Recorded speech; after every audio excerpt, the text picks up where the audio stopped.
Hello दोस्तों, आप सभी का अपने यूट्यूब चैनल में एक बार फिर से स्वागत है। तो आप सभी का आज स्टार्ट होने वाला है 5th चैप्टर, जिसमें हम बात करेंगे कि पाठ्यक्रम विकास के निर्धारक क्या हैं। पहले इस चैप्टर का मतलब समझ लीजिए कि इसमें आप पाठ्यक्रम मतलब कैरिकुलम के विकास में इसके निर्धारक कौन कौन से हैं वो पढ़ने वाले हैं। कि पाठ्यक्रम का जब हम विकास करते हैं तो उसके निर्धारक में, जैसे आपके निर्धारक में आर्थिक कारक प्रभावित करते हैं, पर्यावरणीय कारक प्रभावित करते हैं, सामाजिक कारक प्रभावित करते हैं। तो ये सारे कारक के बारे में आप अलग अलग से पढ़ने वाले हैं। तो इसमें आप इस चैप्टर में बस आपको इतना ही पढ़ना है, तो पूरा डिटेल से चैप्टर को कवर किया जाएगा। और जो भी स्टूडेंट्स अभी पुरानी वीडियोस नहीं देखे हैं वो सारे चैप्टर्स की वीडियो देख लीजिए, आपको सारा प्लेलिस्ट में मिल जाएगा, तो वहाँ पर देख लीजिए। एंड टेलीग्राम चैनल पर आपको पीडीएफ सारी मिल जाएंगी। तो टेलीग्राम चैनल स्टूडेंटों अड्डा के नाम से ही है, आप उसे सर्च करेंगे आपको आसानी से मिल जाएगा। तो अब बात करते हैं कि पहला क्वेश्चन क्या है। कि पाठ्यक्रम विकास पर प्रकाश डालना है, आपको पाठ्यक्रम विकास पर लिखना है। तो देखिए कि पाठ्यक्रम का सीधा संबंध शिक्षा। अब कि पहले इस आंसर के पहले आप जान लीजिए कि पाठ्यक्रम का विकास किया क्यों गया। इसको आप अपने लैंग्वेज में पूरा लिख सकते हैं, ये डिटेल से दिया गया है। तो पाठ्यक्रम का मुख्य उद्देश्य यही था कि शिक्षा को मानव जीवन, शिक्षा के जीवन को सरल बनाना था, जिससे वो अपने सामाजिक जीवन में सामंजस्य बैठा सके। ये शिक्षा का मुख्य उद्देश्य है।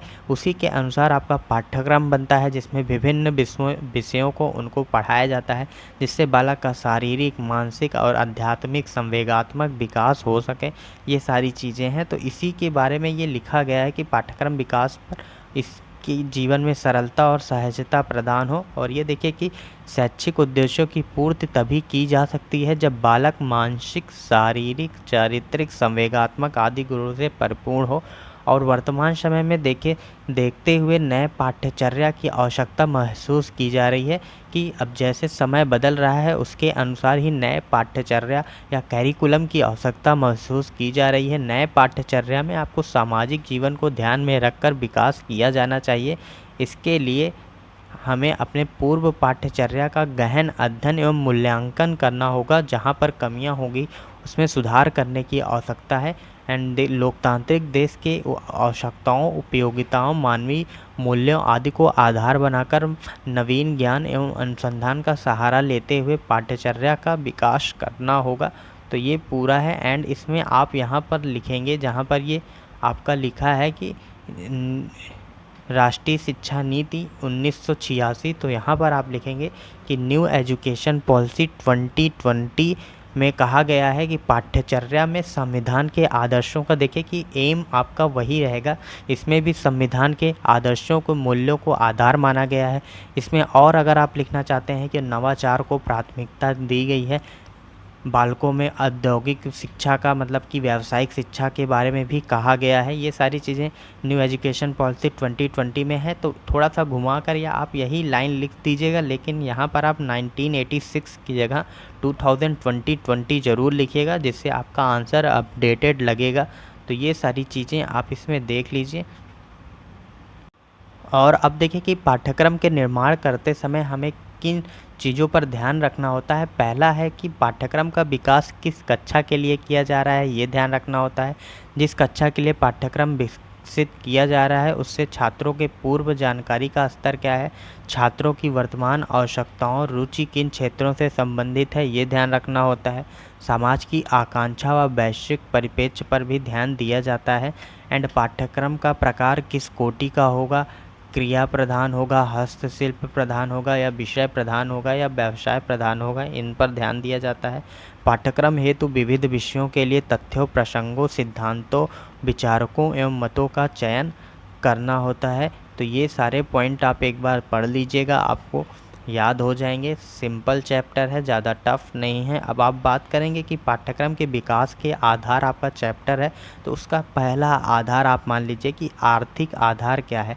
अब देखिए कि आर्थिक आधार या शिक्षा के लिए आर्थिक आधार या आर्थिक संबंध शिक्षा से कैसे है। तो जहाँ पर देखिए कि शिक्षा में जिस जगह पर भी धन ज़्यादा होगा वहाँ पर आप योग्य टीचर को ला सकते हैं। जिस कॉलेज में जिसका बजट ज़्यादा होगा वहाँ पर योग्य टीचर आएंगे, या पूरी सुविधाएं वेल मेंटेन्ड फैसिलिटीज़ होंगी। तो यही सारी चीज़ें हैं कि आर्थिक आधार यही सब चीज़ें डिपेंड करता है कि आपके टीचर की क्वालिटी क्या होगी, आपके स्कूल का इंफ्रास्ट्रक्चर क्या होगा, एंड आपके स्कूल में कौन सी बुक लग रही हैं, कैरिकुलम क्या हो रहे हैं, ये सारी चीज़ें इससे डिफ़ाइन होती है। तो बस यही आपको अपने आंसर में लिखना है कि आर्थिक विचार पाठ्यक्रम निर्माण एवं उसके निर्धारण का महत्वपूर्ण आधार है। किसी भी पाठ्यक्रम के क्रियान्वयन का आधार आर्थिक ही होता है। यह क्रियान्वयन हेतु भौतिक सुविधाओं, शैक्षिक सामग्री का विकास तथा प्रशिक्षित अध्यापकों की भर्ती के प्रावधान समेत अनेक कार्यवाहियों की आवश्यकता होती है। इन सब प्रावधानों पर आवर्ती या रिकरिंग व्यय होता है। तो वही बात है कि आपके जो टीचर्स हैं या जो अध्यापक हैं उनके साथ साथ जो अन्य कर्मचारी हैं उनकी मासिक वेतन देना होता है। तो वही सब रिकरिंग व्यय होते हैं। यह व्यय सरकार और समुदाय के अन्य संस्थाओं के द्वारा वहन किया जाता है। ये आप इसके पहले वाले चैप्टर में भी पढ़ चुके हैं। एंड इसमें देखिए कि कह रहा है कि जिस समाज की आर्थिक स्थिति जितनी उतनी अच्छी नहीं है तो वह शिक्षा की लागत वहन कर सके तो समाज अपने सदस्यों की सेवा करने में उपस्थित नहीं होगा। तो समाज की स्थिति पर डिपेंड करता है कि वो कैसे स्कूल कॉलेज में अपने बच्चों को भेजता है। एंड इसके बारे में यहाँ पर ये आपका एक एग्ज़ाम्पल दिया गया है कि एक योग्य मतलब कि इसमें दिया गया है कि यदि कोई व्यावसायिक पाठ्यचर्या में टंकण मतलब टाइपिंग का प्रस्ताव किया जाता है तो टाइपिंग मशीन खरीदने की आरंभिक लागत, मशीन को चालू स्थिति में रखने का अनुरक्षण व्यय अर्थात रख रखाव की लागत, उसके साथ साथ कागज़, कार्बन जो इंक होती है उसकी, एंड ये सारी चीज़ें का लागत उसमें शामिल होता है। तो ये इस खर्च को बता रहा है आपका। तो ये पूरा देख लीजिएगा आप। और उसके बाद देखिए कि इसमें कह रहा है कि व्यावसायिक पाठ्यचर्या में क्या किन किन चीज़ों को स्थान मिलना चाहिए। पहला, व्यावसायिक शिक्षा पर राज्य विभागों के द्वारा अलग अलग राज्यों में 8+ मतलब 8th क्लास के ऊपर जो भी बच्चे हैं उनको प्रयोगात्मक विधियों के द्वारा छोटे छोटे स्तर पर व्यावसायिक शिक्षा प्रदान किया जाए। तकनीकी संस्थाओं से जुड़े विद्यालयों के भीतर विभिन्न विषयों के आधार पर पाठ्यचर्या के अंतर्गत डिप्लोमा या एडवांस डिप्लोमा को लागू किया जाना चाहिए ताकि शिक्षा के साथ साथ छात्रों को तकनीकी शिक्षा प्रदान की जा सके। तो ये पॉइंट्स हैं। प्राथमिक शिक्षा और तथा उच्च प्राथमिक स्तर पर पाठ्यचर्या के भीतर कॉमर्शियल कोर्सों को शामिल किया जाए जिसके द्वारा छात्रों के औद्योगिक प्रणाली का ज्ञान प्रदान किया जा सके। तो ये सारे पॉइंट आप लिखेंगे आर्थिक कारक में, ये ध्यान रखिएगा आप। एंड अब आप देखेंगे नेक्स्ट क्वेश्चन क्या है। नेक्स्ट क्वेश्चन में देखिए कि पाठ्यक्रम के विकास के निर्धारण में आपको बताना है कि पर्यावरणीय आधार, अब आपको इन्वायरमेंटल बेसिस पे डिफ़ाइन करना है कि पाठ्यक्रम के विकास में पर्यावरण की क्या भूमिका है, ये बताना है। तो देखिए कि पाठ्यक्रम निर्धारण में पर्यावरणीय आधार का महत्वपूर्ण स्थान है। इसका दृष्टिकोण व्यापक होता है क्योंकि यह परिवेश में सम्मिलित सभी तथ्यों को समाहित कर विश्लेषण करता है।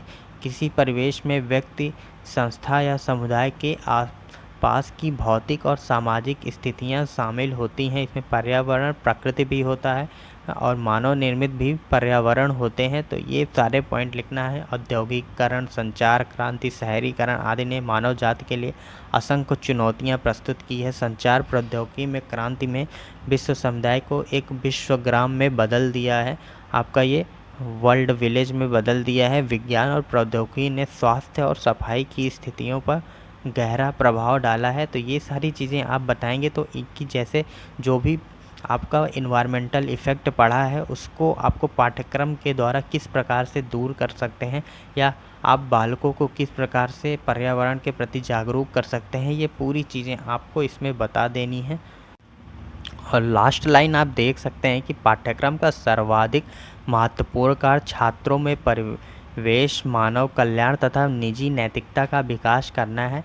विज्ञानों, सामाजिक विज्ञानों तथा भाषा संबंधी पाठ्यचर्या छात्रों में परिवेश और मानव जाति, राष्ट्रों, समुदाय और व्यक्तियों के शांतिपूर्ण सह अस्तित्व के प्रति प्रभावशाली अभिकृति जागृत कर सकती है।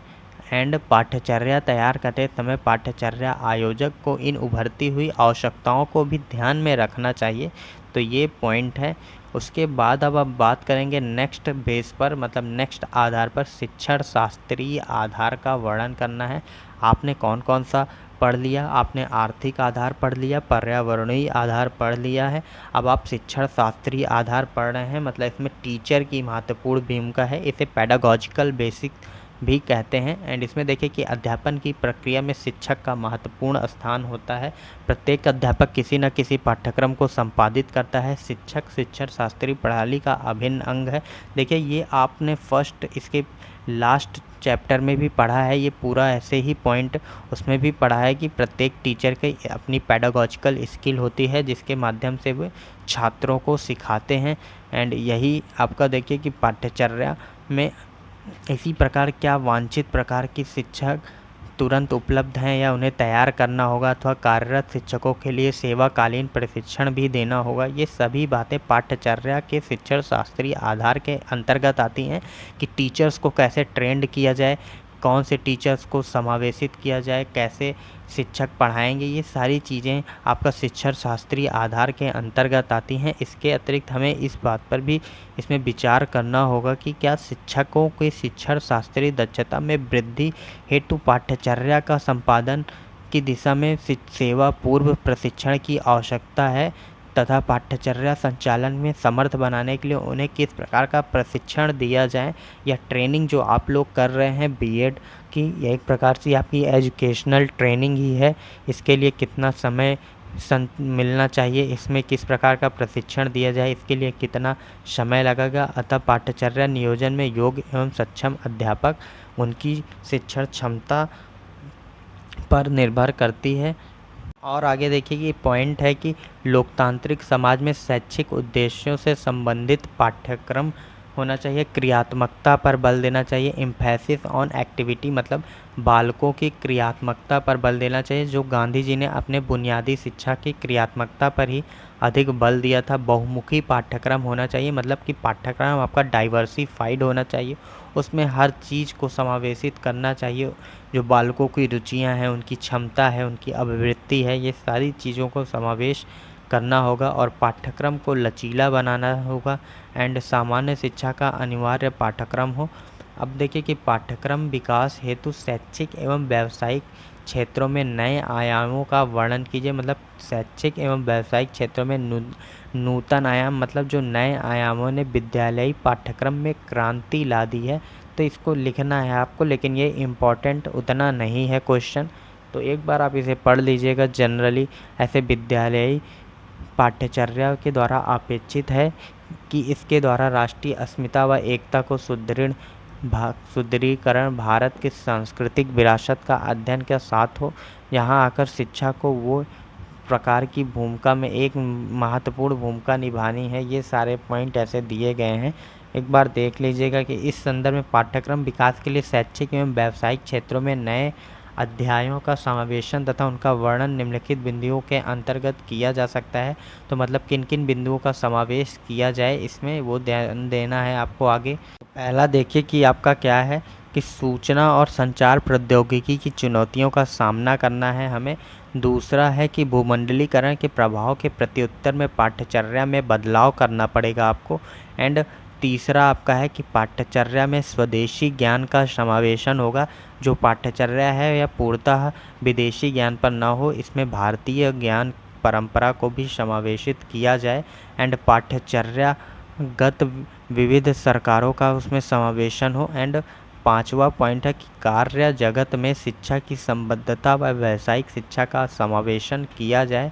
तो ये भी पॉइंट आपको लिखने हैं एंड आप पॉइंट पढ़ लीजिएगा, एक बार इसका रिवीजन या एक बार इसको पढ़ लीजिएगा, आप अपने अच्छे से याद कर लेंगे क्योंकि ये सारी चीज़ें सिंपल हैं।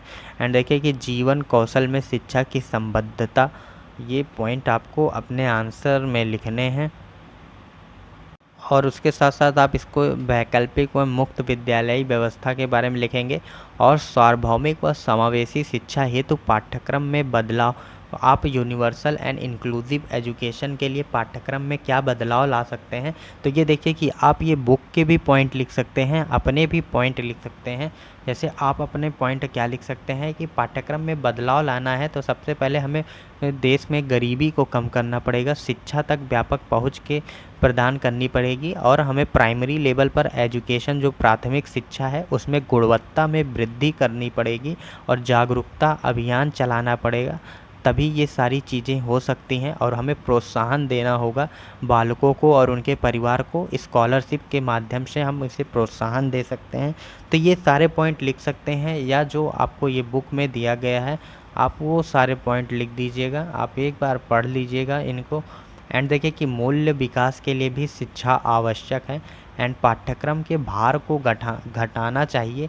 ये भी एक सुझाव है क्योंकि पाठ्यक्रम देखिए कि बहुत ज़्यादा सिलेबस हो जाता है, छोटों बच्चों का ही भी सिलेबस बहुत होता है। तो हमें खेल खेल में सीखने पर बल देना चाहिए, छोटे बच्चों के क्लासे में सिलेबस कम होना चाहिए। तो यही कह रहा है कि पाठ्यक्रम के भार को घटाना भी एक महत्वपूर्ण सुझाव आप दे सकते हैं इसके बारे में। और उसके बाद आप संज्ञान संवेग की क्रियाओं के बीच आपको सामंजस्य बैठाना है। संज्ञान संवेग और क्रिया के बीच में आपको सामंजस्य बैठाना है, ये ध्यान रखना है आपको।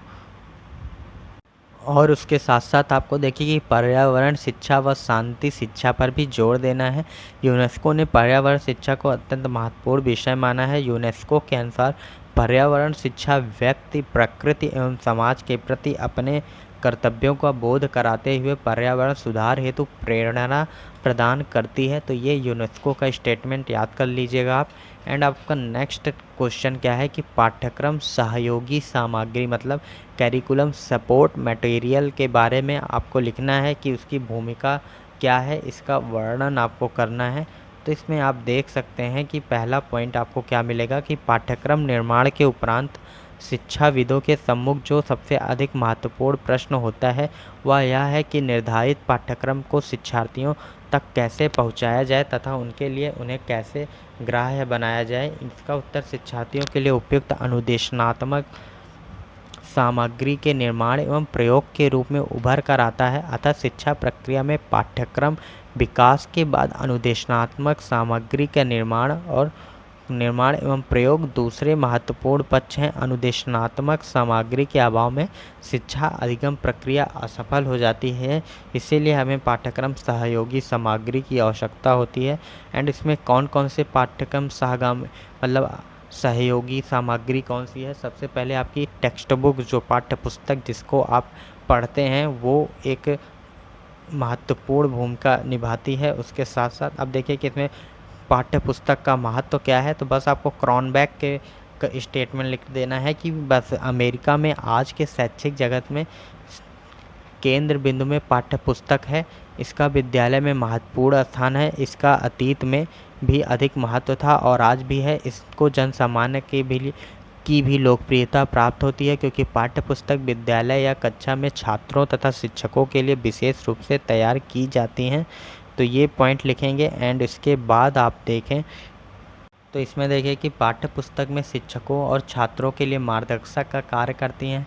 पाठ्य पुस्तक के द्वारा छात्र और शिक्षकों को यह जानकारी मिलती है कि उन्हें कक्षा स्तर पर कितनी विषय वस्तु का अध्ययन अध्यापन करना है। मतलब यही आपको जो पिछले चैप्टर में आपने पढ़ा है कि पाठ्य पुस्तक की उपयोगिता या विशेषता क्या है, बस वही आपको यहाँ पर भी लिख देना है। एंड पाठ्यक्रम संदर्शिका या गाइड कैरिकुलम गाइड्स क्या है कि पाठ्यक्रम संदर्शिका पाठ्यचर्या मतलब कोर्स ऑफ स्टडी का ही आधुनिक और विस्तृत रूप है। सामान्यतः आपका पाठ्यचर्या अध्ययन अध्यापन विषयों का प्रकरणों तथा सामान्य उद्देश्यों की एक सूची मात्र बन कर रह जाता है तथा इसका अध्ययन अध्यापन संबंध में कोई विशेष सुझाव नहीं मिल पाता। तो ये सारे पॉइंट लिखेंगे आप। और उसके बाद इसका पाठ्यक्रम संदर्शिका का महत्व क्या है। तो यहाँ पर देखिए कि पहला महत्व है कि इनसे समान उद्देश्यों की पूर्ति के लिए आवश्यक विशिष्ट व्यवस्था का निर्देशन प्राप्त होता है। एंड अब दूसरा पॉइंट आप देख लीजिए कि दूसरा पॉइंट आपका है कि रचनात्मक नेतृत्व के विकास का माध्यम है ये। तीसरा है कि संदर्भ इकाइयों के निर्माण में इसकी महत्वपूर्ण भूमिका है। और आपका चौथा पॉइंट है शिक्षकों के लिए ये सहायक है। तो चौथा पॉइंट ये है एंड संदर्भ इकाई एवं शिक्षण इकाई आप एक बार पढ़ लीजिए कि वर्तमान समय में नियोजित शिक्षा पर अधिक बल दिया जाता है। नियोजित अध्ययन अध्यापन के लिए क्षेत्र में पाठ्यक्रम संदर्शिका के उपरांत संदर्भ इकाइयाँ एवं शिक्षण इकाइयों के निर्माण की आवश्यकता अनुभव की जाती है। संदर्भ इकाई का निर्माण शिक्षण द्वारा शिक्षण इकाई के निर्माण में सहायतार्थ किया जाता है। अतः संदर्भ इकाई को इस प्रकार परिभाषित किया जाता है, मतलब संदर्भ इकाई की परिभाषा आप देख लीजिए। पहला पॉइंट है कि मतलब आप परिभाषा संदर्भ इकाई उन संभावित समस्याओं, क्रियाओं और सामग्री के समूह होता है जिनका प्रयोग विषयों के अनुरूप शिक्षण कार्य करने के लिए शिक्षण इकाइयों के निर्माण करने में शिक्षकों की सहायता के लिए किया जाता है। ये संदर्भ इकाई हो गया। संदर्भ इकाई का महत्व आपको दिया गया है, तो ये आप पढ़ लीजिएगा। एंड उसके साथ साथ आप देखिए कि समृद्ध सामग्री में सहायक पुस्तकें, पत्रिकाएं, समाचार पत्र, ये सारी चीज़ें आती हैं जो आपको एक्स्ट्रा ज्ञान प्रदान करती हैं। एंड उसके बाद आपका लॉन्ग क्वेश्चन कंप्लीट हो जाता है। तो बस अब आपका शॉर्ट क्वेश्चन जो होगा वो लॉन्ग का ही सब पार्ट होता है, समझ लीजिए। अब देखिए कि जैसे पूछ रहा है समावेशी शिक्षा में आपका शैक्षिक व व्यावसायिक क्षेत्रों का उभरता हुआ एक नूतन आयाम है, मतलब एक नया आयाम है। बस ये लिखना है इंक्लूसिव एजुकेशन क्या है, आपको पता है इंक्लूसिव एजुकेशन क्या है। समावेशी शिक्षा में मतलब सबको साथ लेकर चलना, मतलब आपको जो उच्च वर्ग के बच्चे हैं या जो कौशल युक्त हैं या जिनकी क्षमता है एजुकेशन की उनको, या जो गरीब बच्चे हैं उनको भी साथ में लेकर शिक्षा प्रोवाइड कराना समावेशी शिक्षा है। इसकी परिभाषा लिख दीजिएगा समावेशी शिक्षा की। अब समावेशी शिक्षा के व्यावसायिक क्षेत्र का उभरता हुआ नूतन आयाम है। अब इस पर आगे डिस्कस करते हैं। तो आप आगे इसमें देख सकते हैं कि आपको समावेशी शिक्षा पर ही डिटेल से लिखना है कि आज के युग में आपका समावेशी शिक्षा किस प्रकार से महत्वपूर्ण है। तो यही आपको सारे पॉइंट इसमें मिल जाएंगे। आप बस समावेशी शिक्षा पर लिखिए। एंड इसमें देखिए कि लास्ट में यही पॉइंट आपको मिला है, चाहे वो सामान्य बालक हो या विशिष्ट बालक हो, सबको बिना भेदभावपूर्ण एक प्रकार की शिक्षा प्रदान किया जाए। आपका बीएड फर्स्ट सेमेस्टर में पूरा इंक्लूसिव एजुकेशन आपका एक पूरा पेपर ही था, तो आप इसे अच्छे से लिख सकते हैं। इसमें आपको ज़्यादा कुछ बताने की ज़रूरत नहीं है। अब आपका बस लास्ट क्वेश्चन है, इसे देख लीजिए कि पाठ्यक्रम की संरचना के प्रमुख सोपान क्या हैं। तो डीके व्हीलर ने अपनी पुस्तक क्या है, उनकी पुस्तक कैरिकुलम प्रोसेस में पाठ्यक्रम प्रक्रिया की विस्तृत विवेचना की है, जिसमें उन्होंने प्रमुख 5 सोपान या पद बताए हैं। पहला है कि शैक्षिक उद्देश्यों का निर्धारण, दूसरा है निर्धारित उद्देश्यों की प्राप्ति हेतु उपयुक्त अधिगम अनुभवों का चयन, एंड तीसरा है कि अधिगम अनुभवों की प्रस्तुत करने के लिए उपयुक्त अंतर्वस्तु का चयन करना, चौथा है कि अध्ययन अध्यापन प्रक्रिया की दृष्टि से चयनित अधिगम अनुभवों एवं अंतर्वस्तु का संगठन, संपूर्ण प्रक्रिया का उद्देश्यों की प्राप्ति की दृष्टि से मूल्यांकन करना। बस ये 5 पॉइंट आपको याद करने हैं। एक बार कॉपी में लिखकर आप याद करेंगे तो आपको याद हो जाएगा कि पाठ्यक्रम संरचना के प्रमुख सोपान कौन कौन से हैं। तो ये पांचों स्टेप आप याद कर लीजिएगा। एंड नीचे देखिए कि समरी में क्या है, कंक्लूजन में पाठ्यक्रम संरचना के प्रमुख सोपानों की विवेचना की सुविधा की दृष्टि से ही क्रमबद्ध किया गया है, जबकि ये परस्पर अत्यधिक गुम्फित, अन्योश्रित और शाहगामी है, मतलब सब एक दूसरे पर निर्भर करते हैं। ये एक दूसरे को इस प्रकार प्रभावित करते हुए चलते हैं कि एक की परिणति दूसरे का प्रारंभ सिद्ध होती है। इसमें एक दूसरे से गुम्फित संबंध, गुम्फित मतलब गुछे हुए होते हैं।